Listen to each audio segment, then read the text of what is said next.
জয়পুরহাটে কি হয়েছে? হামলা হয়েছে। কারা করেছে? জামাত শিবিরের লোক। ঠিক না বে ঠিক? নাশকতা হয়েছে কারা করেছে? জামাত বিএনপিরা করেছে। যাই হোক, ওই খাস কাটা পুরা করেও খাস কাটা, আমরা করলু খাস কাটা। ঠিক না বে ঠিক?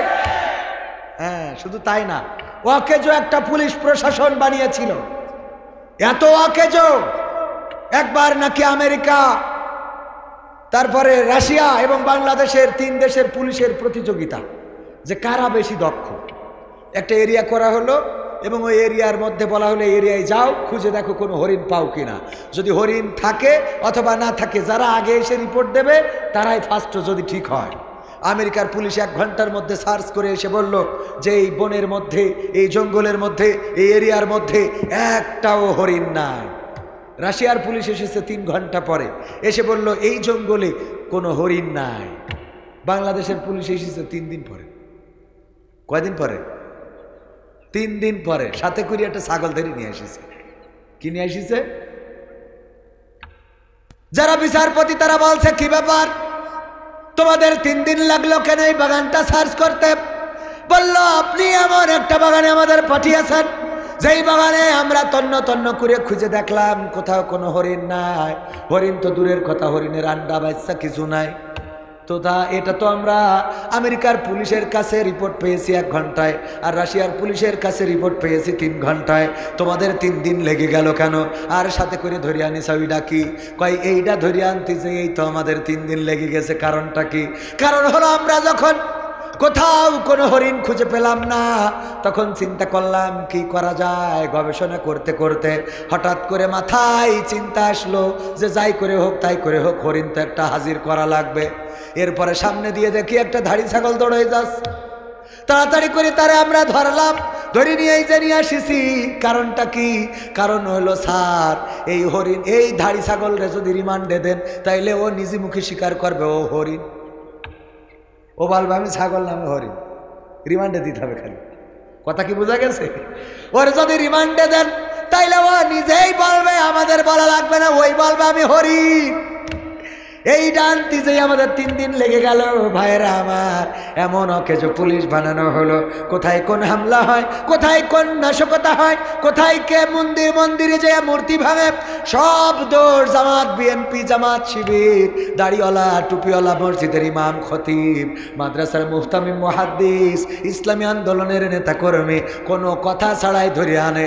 যখন জিজ্ঞেস করে ডিসি সাহেব ওসিকে, এই ওসি তুমি যাকে ধরেছ এই যে আব্দুল গফুর, সে কি হামলা করেছে নাকি? কয় আমার কাছে শোনা লাগবে না, আপনি 15 দিন রিমান্ডে নেন। ওই কবে আনে? কথা কয় না, ঠিক না বেঠে? 15 দিন রিমান্ডে দেন, আমরা বলা লাগবে না, ওর মুখিতেই শুনবে। এই বাহিনী বানাইলো না? আমি চাই বাংলাদেশে কাঁদবে না আর কেউ তো দুঃখে। আমি চাই প্রতিটা মানুষ মিলে মিশে থাকবে সুখে। আমি চাই সাংবাদিকে সত্য কথা লিখুক সবে। আমি চাই চ্যানেলগুলো সত্য প্রচার করুক ভাবে। সাংবাদিক আমাদের দেশে কিছু দাদার সাংবাদিক আছে। কার সাংবাদিক? আর দাদার দেশের সাংবাদিক তো দেখেছেন, কয় থাকবে না বাংলাদেশ থাকবে না। তা বাংলাদেশ থাকবে না, তা তোর অসুবিধা কোন জায়গায়? আবার অপপ্রচার করে যে এই দেশে নাকি কেটে ঝুঁকাইনো আছে, নাকি এই যে হিন্দুরা নাকি না কাটলে বেরোতে পারছে না। হ্যাঁ, এইগুলো ওই দেশের মিডিয়ায় প্রচার হয়েছে না হয় নাই? আপনার এলাকায় কোন হিন্দুরা আপনারা মুসলমানি দেশেন একটারও দিয়া তো দূরের কথা।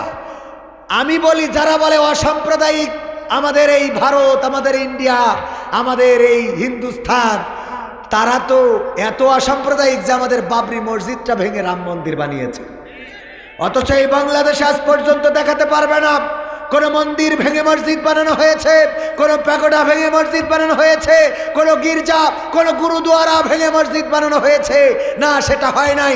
বরং এটা ইতিহাস হয়ে আছে যে বাংলাদেশে আলেমেরা, ইমামেরা, খতিবেরা, ছাত্ররা, হাফেজে কোরআনেরা, মুহাদ্দিসেরা, মুফতামিমেরা, তারা ইসলামী আন্দোলনের নেতা কর্মী যারা রাত জেগে জেগে তাদের মন্দিরে যে মূর্তি পাহারা দিয়েছে।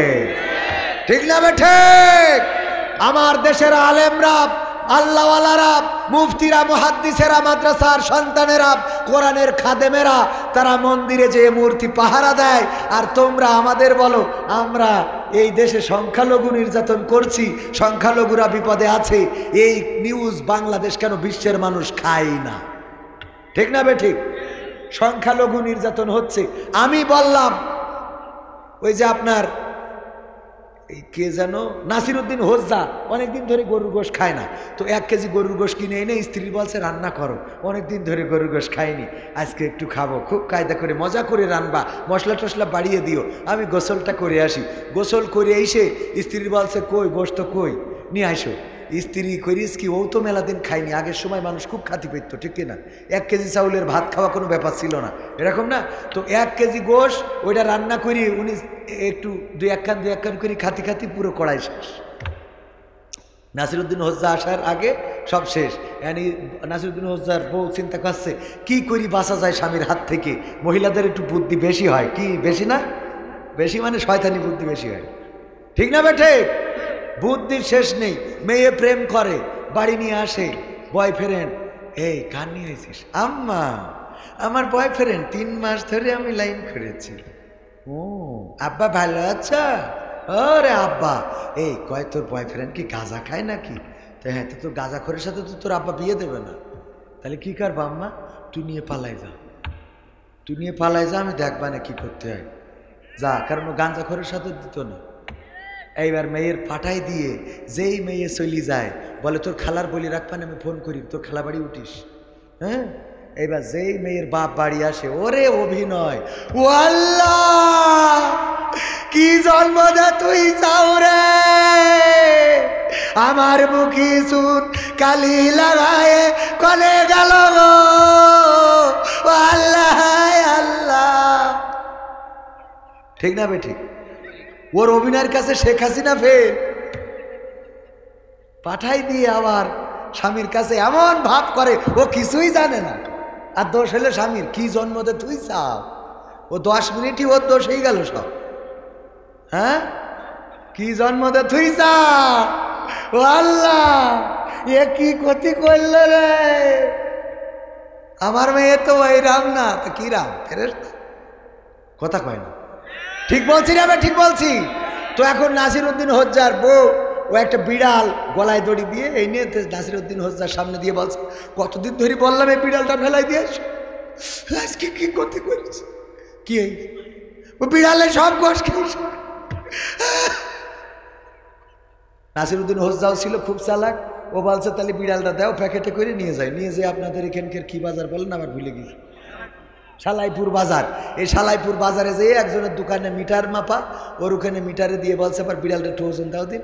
সুইচ অন করে ওজন দিয়ে দেখে বিড়াল কাটাই 1 কেজি। কয় কেজি? আবার বিড়াল বাড়ি ফেরত এনেছে। এই নিয়ে স্ত্রী বলছে এদিকে এসো। আচ্ছা কি বলছে, সত্যি কি বিড়ালে গোশ খেয়েছে? হ্যাঁ, তুমি আমার বিশ্বাস করছো না? আমার তালাক দাও, আমি আরে ঘর করবো না। ও তো কাজ আছে খালি ওইটা, তালাক দাও, চলে যায়। এমন ভয় দেখায় মনে হয় ও ছাড়া আর মনে হয় পৃথিবীতে বিয়ে হবে না। চলে যাইয়ে দেখ আমরা কটা 1 রাতে 2টো বিয়ে করে নিয়ে আসবো। কথা কয় না, ভয়তে ভয়তে কথা বলছে না। কারণ ওই মহিলারা রয়েছে তো ওই পাশে, কবে এই কথা কি তুমি কইছিলে, ঠিক কইছিলে ওখানে? ভয় আছে না নাই? কবে ঠিক কি এই কথা তুমি কইছিলে, এটা কও, তারপরে ঘরে ঢুকবা। বিপদের শেষ নেই। রাজা বলছে এই রাজ্যে বউয়ের কথা মেনে চলো কারা, আর বউয়ের কথা মেনে চলো না, বউয়ের কথা মতো চলো না, নিজের মতো করে চলো কারা, তারা এক পাশে যাও। যারা বউয়ের কথা মেনে চলো তারা এক পাশে যাও। তো সবাই আমার বাপজান চিন্তা করলো আমু বউর কথা মতো চলি, এক পাশে উনি চলি, উনি চলি, সব এক পাশে গেছে, অনলি 1 পিস এক পাশে। বলতেছে রাজা বলছে যাক, তাও মা আমাদের রাজ্যের মান সম্মানটা বেঁচেছে যে একজন অন্তত আছে যে বউয়ের কথা মতো চলে না। তা বলছে না রাজামশাই আপনি ভুল বুঝেছেন। কেন? তা বলছে আমার বউ বলিছে যে এই পাশে লোক বেশি হয়ে যাবে ওই পাশে তুমি দাঁড়াবা না। তার মানে ও আমলের পরে আছে 3 ডবল। ঠিক না বেটে? এই জন্য এরা ঠিক বলতেও ভয় পাচ্ছে যে যদি বাড়ি যাওয়ার পরে বলে যে এই কথাই কি ঠিক। যাই হোক, এখন বলতেছে নাসিরউদ্দিন হোজ্জা ঠিক আছে আমি তোমার কথা বিশ্বাস করছি, কিন্তু আমার কথা হলো এই যে বিড়ালটা আমি ওজন দিলাম কাটাই 1 কেজি, আমার প্রশ্ন হলো যে এইটা যদি সেই বিড়াল হয় তাহলে সেই 1 কেজি গোশ কই, 1 কেজি গোশ কই, আর এটা যদি গোশত হয় তাহলে বিড়াল কই। কথা কি বোঝা গেছে? কথা কি বোঝা গেছে? আমার কথা হলো, আমার দাদা বাবুরা বললেন এই দেশে হিন্দু নির্যাতিত হচ্ছে, এই দেশে সংখ্যালঘু নির্যাতিত হচ্ছে, আর আমরা দেখলাম কোনো সংখ্যালঘু নয়, প্রথমে নির্যাতিত হয়েছে শেখ হাসিনা, তাকে এই দেশ থেকে বিতাড়িত করা হয়েছে, তারপরে নির্যাতিত হয়েছে আমাদের শামীম ওসমান হাফিজাহুল্লাহ, ওবায়দুল কাদের রাহিমাহুল্লাহ, সালমান এফ রহমান হাফিজাহুল্লাহ, মানিক, তারপরে ইনু মেনন, দীপু মানিক, সব মুসলমান, একটাও আমরা পালাম না হিন্দু। নির্যাতন যেগুলো হচ্ছে মুসলমান না হিন্দু, কথা কয় না।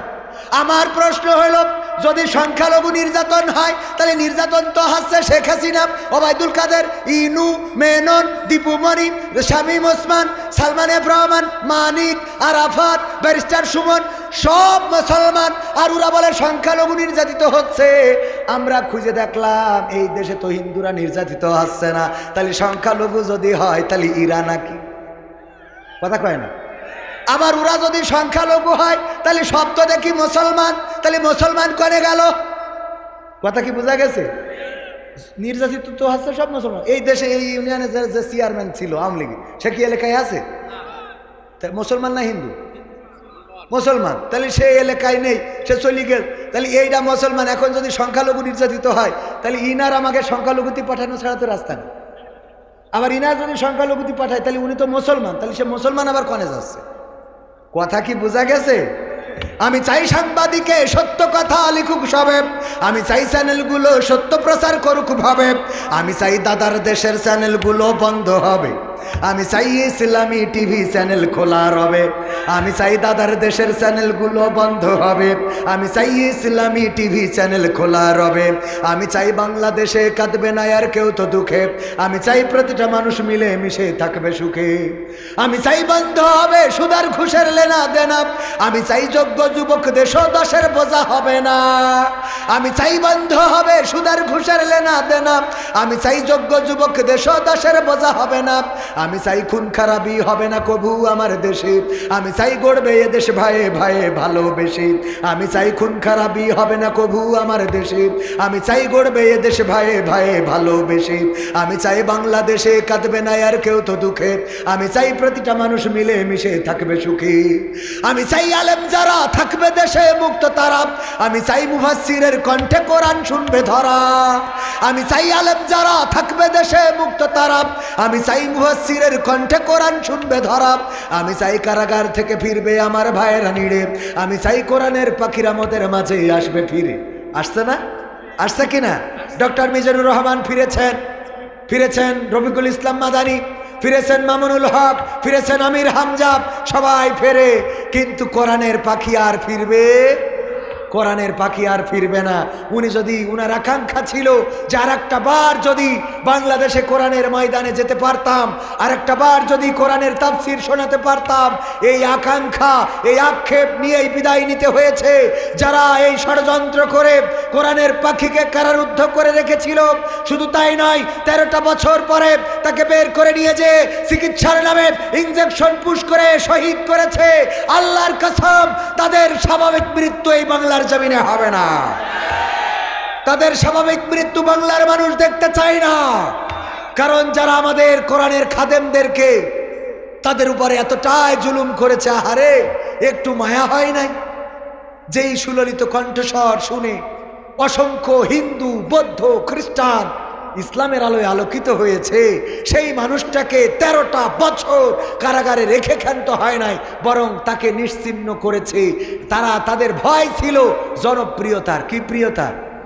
যার জনপ্রিয়তা যত, তার নামে মামলা তত। ভাইয়েরা আমার, কথা বলতে গেলে সময় চলে যাবে, সময় তো শেষ। আর অল্প একটু কথা থাকবেন না ইনশাআল্লাহ? আর একটু শোনাবো? থাকবেন কারা কারা দেখতে চায়? নারায়ে তাকবীর, নারায়ে তাকবীর, আল কোরআনের আলো, আল হাদিসের আলো, আমার নেতা তোমার নেতা, লিল্লাহি তাকবীর। ওগো আমার ভাইয়েরা, পবিত্র কোরআনের সূরা তাহার 55 নম্বর আয়াতে কারিমা তেলাওয়াত করেছিলাম। এই কিন্তু তার আগে প্রেক্ষাপট নিয়ে কিছু কথা বলার জন্য আমার আলম ভাই বলেছেন, মাহফিল কমিটির সভাপতি, তার কথা শোনার দরকার আছে না নাই? ক্ষমতায় কেউ স্থায়ী হয় না, হোক না সে হাসিনা কি বারে না, চেয়ারটা চিরকাল থাকে না। ঠিক না বেঠে? এই চেয়ার চিরকাল, কবির বিন সামাদ চেয়ারে বসেছে, আগামী বছর এই চেয়ারে অন্য বক্তা আসবে। এই বছর আমি গত বছর ছিলাম না, আবার আগামী বছর থাকবো না। ভালো করলেও থাকা হবে না, খারাপ করলেও থাকা হবে না, চেয়ার একদিন ছাড়তেই হয়, পৃথিবী ছেড়ে যেতেই হয়, ঠিক কিনা? তো আমার গানের মধ্যে আমি সব নেতাদের নাম ধরার চেষ্টা করেছি, যে ভালো করেছে আলহামদুলিল্লাহ, সে ভালোর ইতিহাস হয়ে আছে, যে খারাপ করেছে সে খারাপের ইতিহাস হয়ে। গতকালকেও বলেছিলাম, দুইজন মায়ের ঘটনা বলেছিলাম। একজনের মা এই বাংলাদেশে আপসীন নেত্রী হিসাবে পরিচিত ছিলেন, এখনো আছেন, বাতিলের কাছে মাথা নত করে নাই, জেল জুলুম বরণ করেছে, কিন্তু আওয়ামী লীগের কাছে কিংবা জুলুমের কাছে মাথা নত করে নাই। চিকিৎসার জন্যে, চিকিৎসার নামে নানান টালবাহানা করা হয়েছে। সেই মানুষটা এখন দেশ যখন সবাই অধিকার ফিরে পেয়েছে, ওই মা ও অধিকার ফিরে পেয়েছে, লন্ডনে চলে গিয়েছে। 7-8 বছর পরে তারেক জিয়ার সাথে দেখা হয়েছে না হয় নাই? মা সন্তানের এই মুলাকাত, আল্লাহ রাব্বুল আলামিন এই মুলাকাতকে কবুল করে নিন। মায়ের কাছে সন্তান পুত পবিত্র থাকে, যতই অন্যায় করুক, যতই খারাপ করুক, মার কাছে মা কি সন্তানকে ফেলে দেয় নাকি? না, সন্তানকে ফেলে দেয় না। ওগো আমার ভাইয়েরা, বেগম খালেদা জিয়া চলে গিয়েছেন লন্ডনে সন্তানের কাছে চিকিৎসার জন্যে। আর একজন মায়ের খবর অনেকেই জানে না, গতকালকে তার খবরটাও এসেছিল নয়া দিগন্ত পত্রিকায়। আব্দুল্লাহিল আমান আজমি নাম শুনেছেন? আব্দুল্লাহিল আমান আজমি ব্রিগেডিয়ার জেনারেল নাম শুনেছেন অনেকেই। গোলাম আজমের নাম তো সবাই শুনেছেন। গোলাম আজমের সন্তান, 6টা পুত্র সন্তানের মধ্যে একজন আব্দুল্লাহিল আমান আজমি। এই লোকটা শুধুমাত্র গোলাম আজমের সন্তান হওয়ার কারণে তার উপরে জুলুম নির্যাতন এতটাই করা হয়েছে, চাকরি থেকে বহিষ্কার করেই ক্ষান্ত হয় নাই, তাকে বরখাস্ত করেই ক্ষান্ত হয় নাই। এই মানুষটাকে গ্রেপ্তার করেছে, গুম করেছে জেলখানা। ওই গুম থাকা অবস্থায় এনএসআই ডিজিএফআই এর কাছে লিখেছিল যে আমি বেঁচে আছি, আমার মা আমার স্ত্রীর কাছে অন্তত এই খবরটা পৌঁছে দেন, কিন্তু সেই খবরটা পৌঁছানো হয় নাই। তার মা মারা গেছে। জেলখানা থেকে গুম হওয়া থেকে যখন বের হয়েছে, হওয়ার পরে শুনলেন মা জননী বেঁচে নাই। মায়ের কবরের কাছে গিয়েছেন, কবরের কাছে দাঁড়িয়ে স্ট্যাটাসে লিখেছেন, কবরের কাছে দাঁড়িয়ে মনে হলো আবার যদি মায়ের কোলের মধ্যে ছোটবেলার মতো ঘুমিয়ে যেতে পারতাম। আমার মনে হচ্ছিল কবরটা ফাঁকা করে মায়ের কাছে ঢুকে যায়। আমার মা জননী জানতেই পারল না আমি বেঁচে আছি নাকি মারা গেছি, জানতেই পারল না আমি বেঁচে আছি নাকি মারা গেছি। বছরের পর বছর পথ চেয়েছিলেন, হয়তো সন্তান ফিরে আসবে, না হয় শুনতে পাবো সন্তান বেঁচে নাই, কিন্তু মারা গিয়েছেন এই কনফিউশন নিয়ে। উনি মারা গিয়েছেন কনফিউশন নিয়ে, জানতে পারেন নাই বেঁচে আছে নাকি মারা গেছে। ওগো আমার ভাইয়েরা, এরকম জুলুম ইতিপূর্বে হয়েছে না হয় নাই? এই জুলুমবাজরা কি এখন বাংলাদেশে আছে? না, নাই। সুতরাং চেয়ারের ক্ষমতা দেখায় লাভ নাই। ফেরাউন দেখিয়েছিল, নমরুদ দেখিয়েছিল, হারুন হামান দেখিয়েছিল, কারুন দেখিয়েছিল, চেয়ারের ক্ষমতা দেখিয়েছিল আবু জাহেল, চেয়ারের পাওয়ার দেখিয়েছিল আব্রাহা। আল্লাহ রাব্বুল আলামিন সবাইকে যুগে যুগে ধ্বংস করেছে। বর্তমান সময়েও যদি কেউ চেয়ারের পাওয়ার দেখায়, ধ্বংস করার জন্যে কোনো মানুষ লাগবে না, ধ্বংস করার জন্যে আল্লাহ আছে না নাই? আল্লাহ কেমন ভাবে আছে? ইতিপূর্বে বিএনপি আন্দোলন করেছে, সেই আন্দোলনে কি শেখ হাসিনার পতন হয়েছে? জামাত আন্দোলন করেছে, সেই আন্দোলনেও কি আওয়ামী লীগের পতন হয়েছে? না, হয় নাই। হেফাজতে ইসলাম শাপলা চত্বরে আসলো, তাদের রক্তে রঞ্জিত হলো শাপলার চত্বর, ওই সাদা শাপলাটা লাল হয়ে গেল, আমার কোরআনের হাফেজদের রক্তে ভেসে গেল ঢাকা। কিন্তু তারপরেও ওই স্বৈরাচারের পতন হয় নাই। এমনকি সব দল যৌথভাবে আন্দোলন করেছি, তারপরেও পতন হয় নাই। কিন্তু পতন হলো এমন এমন মানুষদের কাছে, যেই মানুষগুলো শেখ হাসিনাকে, খালেদা জিয়াকে এইটাও বোঝে না। ঠিক না বেঠে? ছোট ছোট বাচ্চা শিশু রাজপথে ছিল না? তারা বলল আমরা মুগ্ধ হতে চাই, আমরা আবু সাইদ হতে চাই, আমরা আবু সাইদের মতো জীবন দিতে চাই, আমরা রক্ত দিতে চাই, আমরা আবু সাইদের রক্তের বদলা নিতে এসেছি। আমার বোনেরা বলল সামনে স্বাধীনতা, পিছনে পুলিশ, সুতরাং স্বাধীনতার দিকে এগিয়ে যাব। ওগো আমার ভাইয়েরা, রাজপথে যখন দাঁড়ালো ছোট ছোট বাচ্চা শিশু, এমন শিশুরা দাঁড়ালো, শেখ হাসিনা যেদিন ক্ষমতায় এসেছিল ওই দিন এদের জন্মই হয়েছিল না, ঠিক না বেঠে? আবার দেখেন অপর দিকে ওদের ছিল বন্দুক, কামান, হামান, ওদের ছিল বিভিন্ন মেশিন গান, বড় বড়, ছোট ছোট, শুয়ে একবার গুলি করে, দাঁড়িয়ে একবার গুলি করে, বসে একবার গুলি করে। আরও শুধু তাই নয়, হেলিকপ্টারে চড়ে চড়ে গুলি করা হলো। ওগো আমার ভাইয়েরা, ছাদের উপরে ছোট বাচ্চা শিশুরা খেলে, ওরা হেলিকপ্টার দেখার জন্য ছাদের উপরে উঠেছে, ছাদের উপরে উঠলো আর গুলি করা হলো। বাচ্চা শিশু ওই ছাদের উপরে ছটফট করে মারা গেল। আরে কত নিষ্ঠুর, কত জালিম, কত বড় জুলুম করা হলো। যেই বাচ্চা শিশুটা শখ করে হেলিকপ্টার দেখতে চেয়েছে, বুঝতেও পারে না এই হেলিকপ্টারটা জীবনটা কেড়ে নিতে চেয়েছে। এটা যেন আল্লাহর নবীর জামানায় দাহিয়াতুল কালবি নামের একজন সাহাবা ছিলেন। সবাই জানেন ইসলাম কবুল করার পরে খুব করে কান্নাকাটি করছেন। আল্লাহ রাসূল সাল্লাল্লাহু আলাইহি সাল্লাম বললেন, ওগো দাহিয়াতুল কালবি, এত কান্নাকাটি করো কেন? দাহিয়াতুল কালবি বললেন, ওগো নবী, আমি তো ইসলাম কবুল করলাম, আমার গুনাহ কি সব মাফ হয়ে গেল নাকি? আল্লাহর নবী বলে, তোমার পিছনের সব গুনাহ ক্ষমা হয়ে গেছে। আল্লাহর নবীকে বললেন, আমার ভয় হয় আমার জীবনের একটা গুনাহ আল্লাহ ক্ষমা করবেন না। আল্লাহর নবী বিশ্ব নবী সাল্লাল্লাহু আলাইহি সাল্লাম বললেন, কোন গুনাহ? তোমার কি এমন গুনাহ আছে আমাকে কি বলা যাবে যেই গুনাহটার জন্য তুমি ভয় পাও আল্লাহ ক্ষমা করবেন না? দাহিয়াতুল কালবি বললেন, ওগো বিশ্ব নবী, আমার একটা কন্যা সন্তান, আমার স্ত্রী যখন গর্ভবতী ছিল, আমি আমার স্ত্রী গর্ভবতী থাকাকালীন বিদেশে গেলাম ব্যবসার জন্য।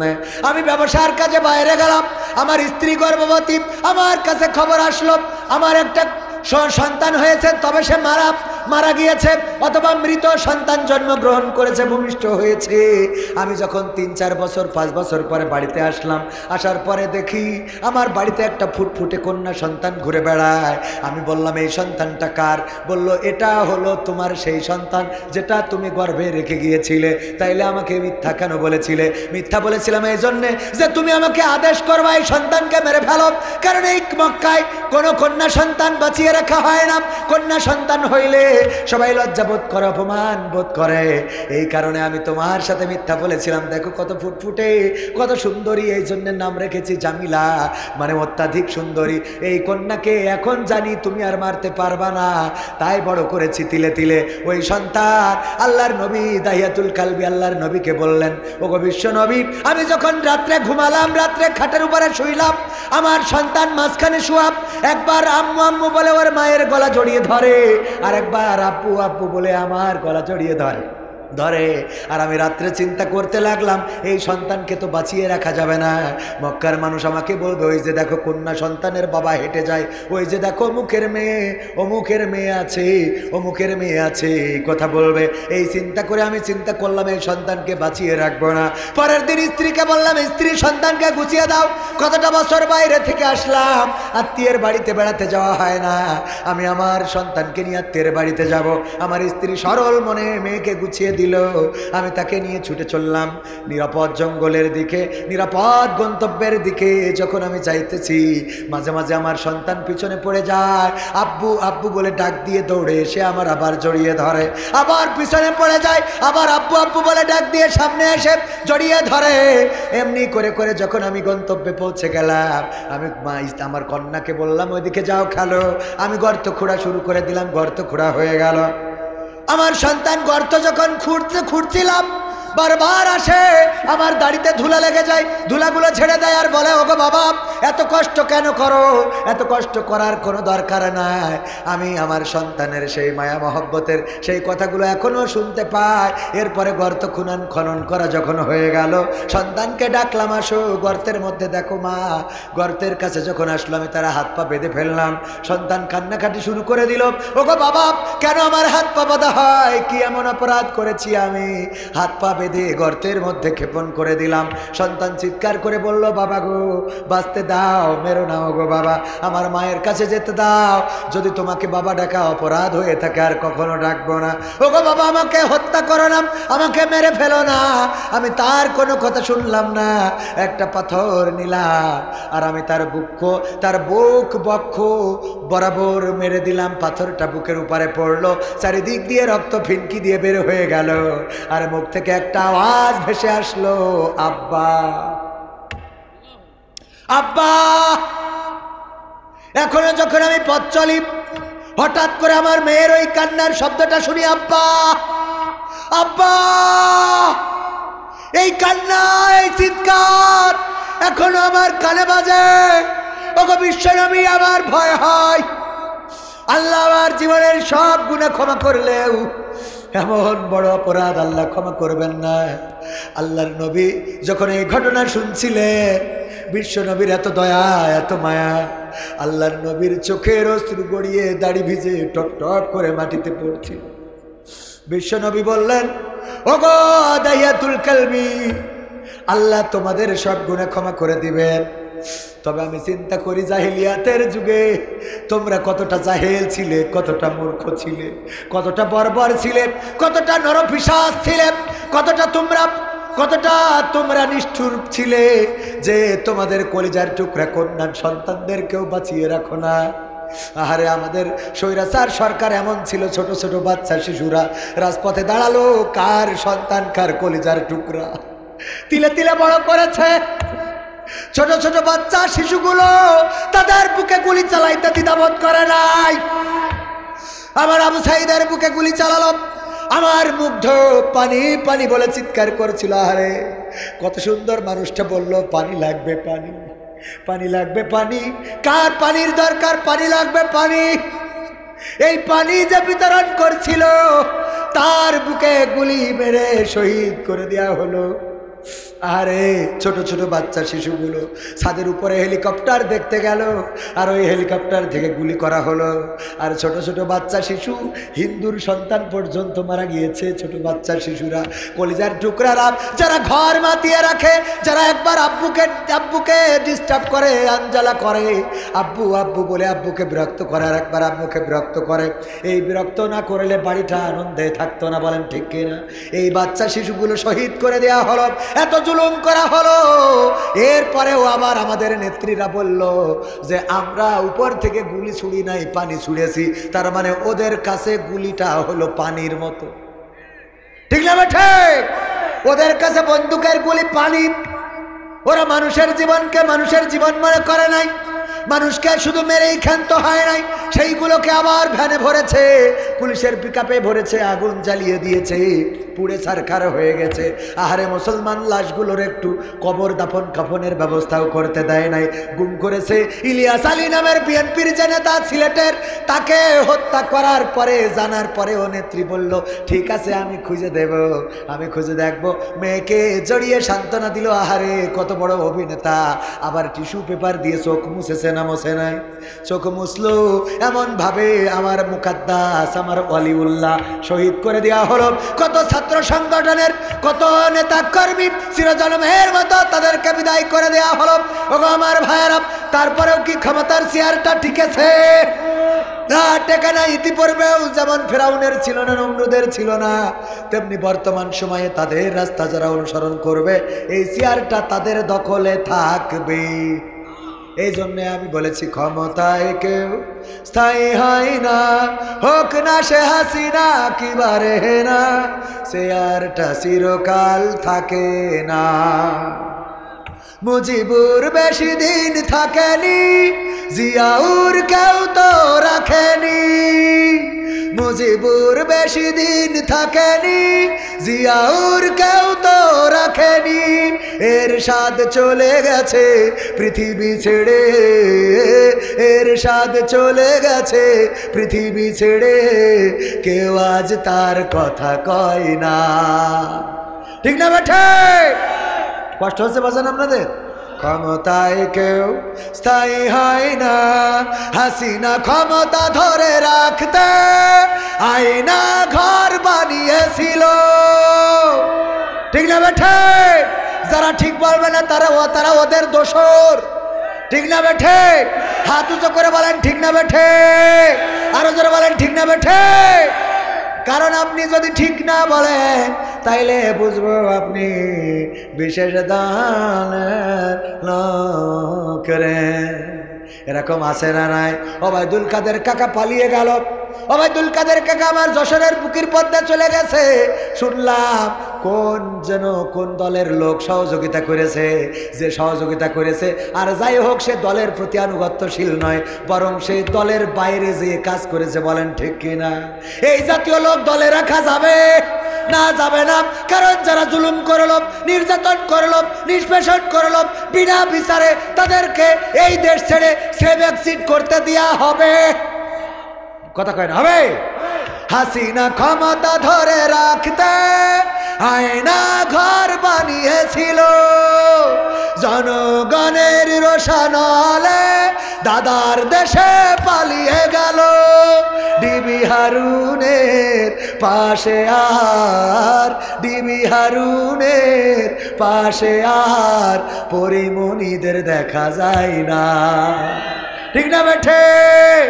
ক্ষমতায় কেউ স্থায়ী হয় না, হোক না সে হাসিনা কিবারে না, চেয়ারটা চিরকাল থাকে না। থাকে? এমপিরা সব কোথায় গেল? মন্ত্রীরা সব কোথায় গেল? কোথায় কাদের কাকা? তাদের ছাড়া দেশটা এখন লাগে ফাঁকা ফাঁকা, ঠিক না বেঠে?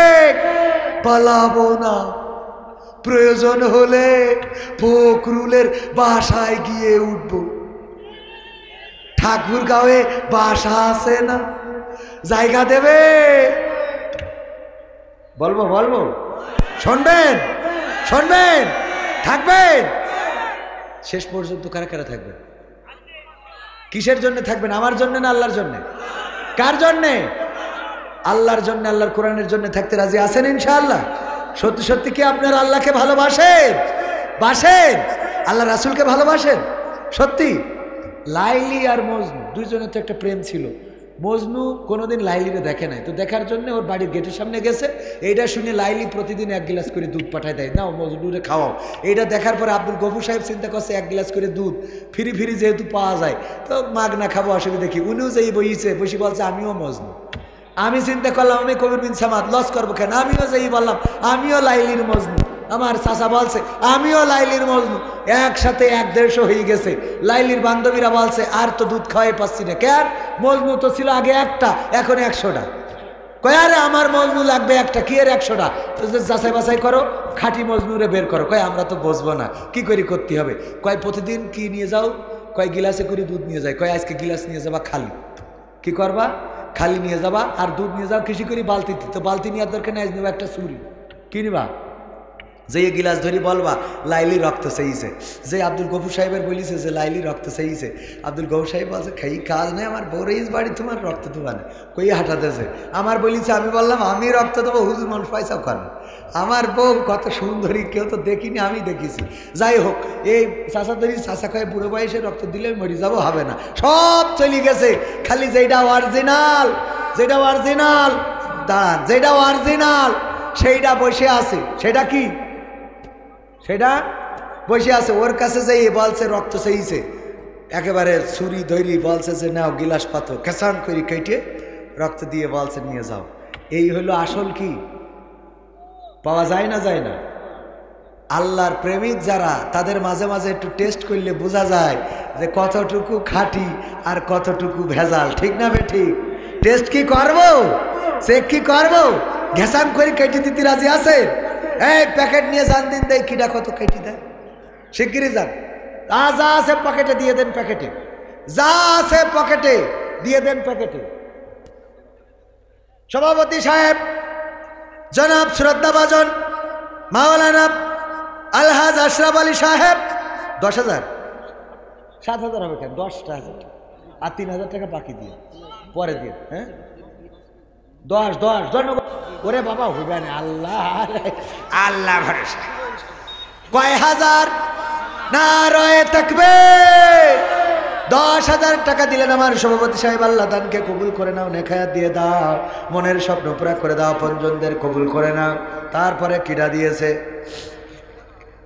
জনাব হায়দার আলী, পিতামাতার জন্য দোয়াছে 1,000 টাকা, 3 বস্তা সিমেন্ট করলো দান। আল্লাহ বাড়িয়ে দাও, সম্মান নেখায়াত দিয়ে দাও। পিতামাতা যদি কবরে থাকে, আল্লাহ কবরটারে জান্নাতের বাগান বানাও। এখনো কিন্তু আমি আলোচনা করি নাই, চলে গেলি আলোচনা হবে না, মোনাজাত করে দেবো। তারপরে আর কোন আমার সহসভাপতি সাহেব, সভাপতি দিল 10,000, সহসভাপতি কয় হাজার, আলহাজ মাওলানা মোহাম্মদ আব্দুর রহমান কাজী সাহেব, আমার শ্রদ্ধা ভাজন। আল্লাহ রব্বুল আলামিন আমার শ্রদ্ধা ভাজনকে নেখায়াত দান করে দিন, বলেন আমিন, বলেন আমিন। বাবা আমার ভাইরা আর কারা আছেন তাড়াতাড়ি আমার ভাইজানেরা একটু আল্লাহর রাস্তায় দিতে হবে। আমার ভাইজান বিশেষ করে নাম জনাব এনামুল হক মোল্লা, তাই তো? এনামুল হক মোল্লা লিল্লাহে তাকবীর, 2,000 টাকা নগদ করলো দান। আমার লেখা বই আছে, আমার যত গান আমি গাই সব গানের বই, পাশাপাশি কুইজের বই, প্রশ্নোত্তর পর্ব আপনারা চাইলে সংগ্রহ করতে পারেন। সহসভাপতি 1,000 এরা কি হবে? হ্যাঁ, সভাপতি যদি দেয় 10,000, সহসভাপতি কয় হাজার? 5,000। আমার তো দোষ না, মানছে বলে একটু অভাব যাচ্ছে, কুমাই দিলাম 3,000 টাকা, দিক 2,000 বাকি।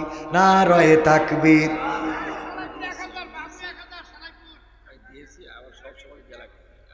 সব সবাই তো দিয়া লাগবে, এটাই একটু দিয়া। কত দোষের নগদ আর 5,000 বাকিতে থাকলো, বাকিতে আর 5,000। আপনি আমাকে রেলে খাললো। হ্যাঁ, ছাত্র এক নয়, সব প্রতিষ্ঠান দিয়া রাখতেছে। এরপরের বিষয় হলো যে আমরা 80 ক্ষমতা ইনশাআল্লাহ এলাকার উন্নয়ন হচ্ছে আমার হবে। হ্যাঁ, ও ক্ষমতা এসে সরকারের তা মেরি কেটে দেওয়ার দরকার নেই। কিডাপ আলম মেকার 1,000 টাকা করলো দান, সহসভাপতি 3,000। আল্লাহ দানকে কবুল করে নাও, নেখায়াত দিয়ে দাও, মনের স্বপ্ন পুরা করে দাও, আপনজনদের কবুল করে নাও। তারপরে আর কিডা তাড়াতাড়ি কিডাপ সিমেন্ট দেওয়ার মতো এই মাদ্রাসার জন্য দেখেন, ওই যে বলেছিলাম আল্লাহর মজনু কারা, আল্লাহর মজনু যারা বসে থাকবে তারা কে? আমার যুবক মানুষ নাম কি শোনা? নিয়ামুল ইসলাম। আম্মুর জন্য দোয়াছে আমার নিয়ামুল ইসলাম, ছোট বাচ্চা কিশোর যুবক। নিয়ামুল দিল 200 টাকা, আল্লাহ দানকে কবুল করে নাও। নিয়ামুলের এই 200 টাকার দান আল্লাহ কবুল করে নাও। মায়ের জন্য দোয়া চাই, আল্লাহ মাকে নেখায়াত দিয়ে দাও, মনের নেক বাক্সাত পুরা করে দাও। আল্লাহ মা যেন বোঝে এই ছেলের তাড়াতাড়ি বিয়ে দিতে হবে, তৌফিক দিয়ে দাও, বলেন আমিন। একবার বিয়ের দোয়া পর্যন্ত করে দিলাম। হ্যাঁ, খুশি ডাকো। শুকরান শুকরান। রফিকুল 500 টাকা বাকি, 500 নগদ 500। আল্লাহ দানকে কবুল করো, নেখায়াত দাও, মনের স্বপ্ন পুরা করো, আপন জনদের কবুল করো। এই দানের ওসিলায় আব্দুল সালাম 1,000 বাকিতে, আল্লাহ কবুল করো। আয় হায়, 12:30 বাজতে গেছে। এই যে দেখেন আলোচনা আমি বলে দিই দাওয়াত নেওয়ার সময় 10টায় দিলে 2 ঘন্টা কমপ্লিট ভালো করে কথা বলা যায়। দেবে দেরি করে আবার বলবে হুজুর কালেকশন করে, কনে যাবো কন, এর না করলে আবার যাওয়ার সময় টাকা দেবেন। আব্দুল মালিক 2 মণ আলু। হ্যাঁ, আলু দরকার আমাদের, খুব আলুর দাম, এদিকে তো আলুর দাম কম। না রয়ে থাকবে। আব্দুল মালিক কয় মণ আলু? 2 মণ আলু করলো দান, বাড়িয়ে দাও সম্মান। আল্লাহ তুমি দয়া করে যত ফসল দিবা সেই ফসলের বাইরে 2 মণ আলু দান করে দাও, এই তৌফিক তো তোমার আছে গো আল্লাহ। তুমি দয়া করে আমার ভাইজানের চাষাবাদে বরকত দান করে দাও, বলেন আমিন। তারপরে আর কেউ মায়ের জন্যে, বাবার জন্যে, মা নাই বাবা নাই, 1 মণ 2 মণ আলু, 1 ব্যাগ 2 ব্যাগ সিমেন্ট দেওয়ার মতো কেউ যদি থাকেন দিতে পারেন ভাইরা আমার। আর কোন আল্লাহর বান্দা আছেন নাকি? আছে?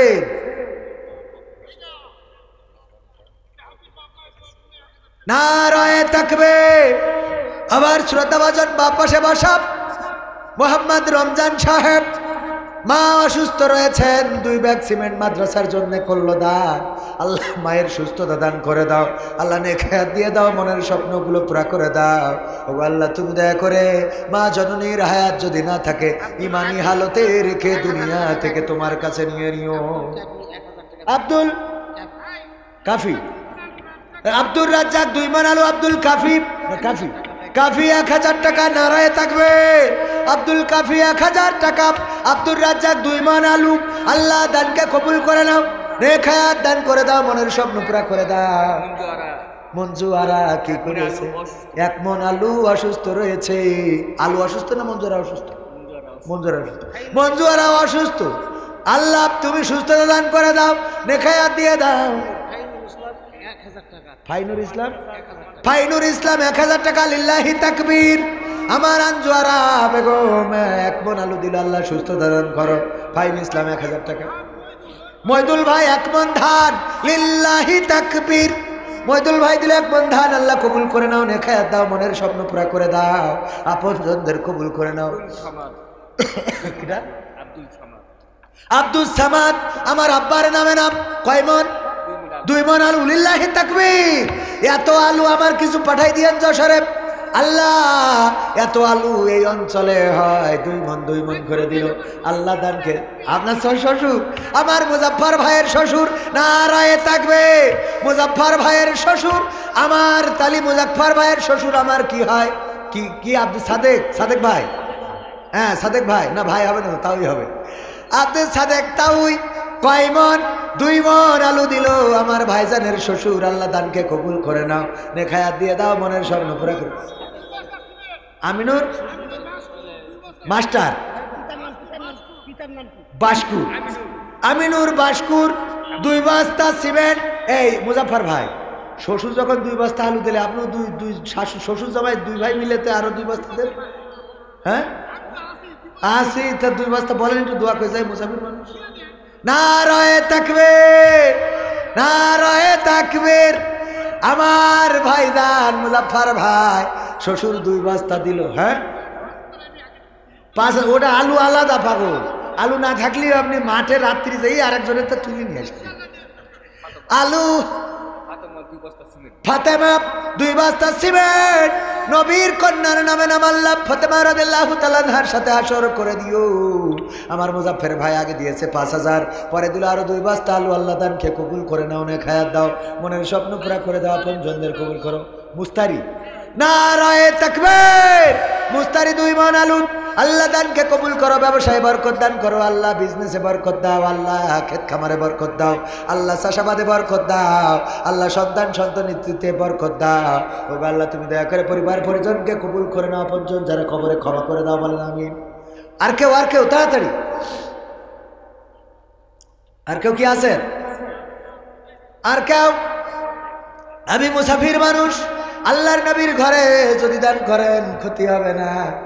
আমার আলম ভাই কত কষ্ট করে, আপনার নাম ধরে আমি একটু দোয়া করতে চাইলাম। হ্যাঁ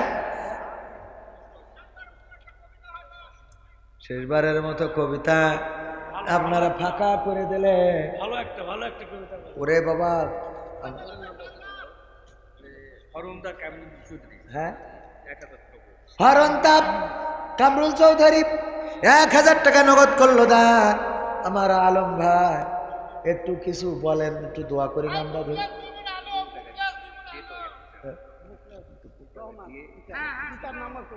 একটু তারপরে একটু আলু মানে শরীর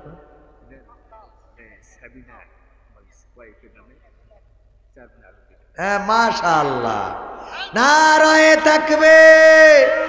আমার ভাইজান বললো আমার আর দিয়ার কায়দা নেই, এখন যা দেবে আমার বউ দেবে। বউয়ের নাম সাবিনা, ওয়াইফের নামে, স্ত্রীর নামে 4 মণ আলু দান করলেন। আল্লাহ দানকে কবুল করে নাও, বলেন আমি। ওয়াইফের নামে দিল 4 মণ। কিডা? মুখলেস ভাই 2 মণ আলু। মুখলেস ভাই দিল 2 মণ আলু। আর আমার আলম ভাই সাবিনা, আমার ভাইজানের ওয়াইফের নাম, জীবন সঙ্গিনী, কলিজার টুকরা, আহারে ভালোবাসার মানুষ, যার সাথে ঘর কন্যা করে, 2-4 মণ আলু তার নামে দিল। আল্লাহ দানকে কবুল করে নাও, নেক হায়াত দাও, আল্লাহ এই ভালোবাসায় বারাকা দান করে দাও, পরকালে জান্নাতে একসাথে সাথী করে দিও, বলেন আমিন। আর কেউ? আফরোজা মা বাবার নামে, আফরোজা খাতুন 2 মণ আলু করলেন দান। আল্লাহ বাড়িয়ে দাও সম্মান, পিতামাতার জন্য দোয়া চাইলো, আল্লাহ মনের নেক মাকসাদ পুরা করে দাও, পঞ্জনদের কবুল করে নাও। কিরা? উজুমুদ্দিন এক বস্তা সিমেন্ট আল্লাহ দানকে কবুল করো, আপনজন যারা কবরে ক্ষমা করো, দুনিয়ার জীবনটা সহজ করো আল্লাহ, তুমি পরকালের জীবনটাই মুক্তি। মাশাআল্লাহ, fast fast fast fast fast fast. কি আলম? নূর আলম, আলমের নূর, নারে তাকবীর। আমার নূর আলম ভাই সবার উপরে চলে গেল। আমার সাবিনা ভাবি চিন্তা করিলাম মনে হয় ফার্স্ট, কিন্তু না, তারেও ছাড়াই গেল 5 মণ আলু। আল্লাহ দানকে কবুল করো, নে খায়াত দাও আল্লাহ, তুমি দয়া করে চাষাবাদে বরকত দিয়ে দাও আল্লাহ, আলুর খেতে কোনো মুসিবত তুমি দিও না, বালা দিও না। এখানকার আনোয়ার হোসেন কয় বস্তা? 3 বস্তা সিমেন্ট। আল্লাহ দানকে কবুল করে নাও, নেখায়াত দাও, মনের স্বপ্ন পুরা করে দাও, আপনজনদের কবুল করে নাও আল্লাহ, দানের ওসিলায় তুমি মনের নেক মাকসাদ পুরা করে দাও। তারপরে আর কেউ আছেন? আর আব্দুল কাদের কি করিস? তাড়াতাড়ি বল। আদম আলী 1 বস্তা সিমেন্ট করলো দান, আল্লাহ বাড়িয়ে দাও, সম্মান নে খায়াত দাও, আপনজন যারা কবরে ক্ষমা করে দাও, পরকালের জীবনটা সহজ করে দাও, আমল নামাটা ডান হাতে দিয়ে দিও, বলেন আমিন। আর দরকার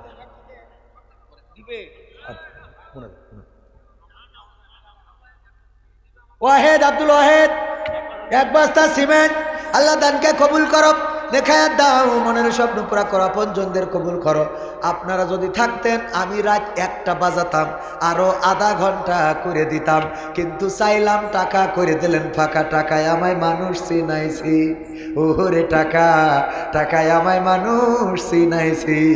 এই টাকার জন্যে কত ছেলে বিদেশে গিয়েছে, টাকার জন্য চিনাইছি, টাকায় আমায় মানুষ চিনাইছি, ওরে টাকা। আবু তালেব কি করেছে?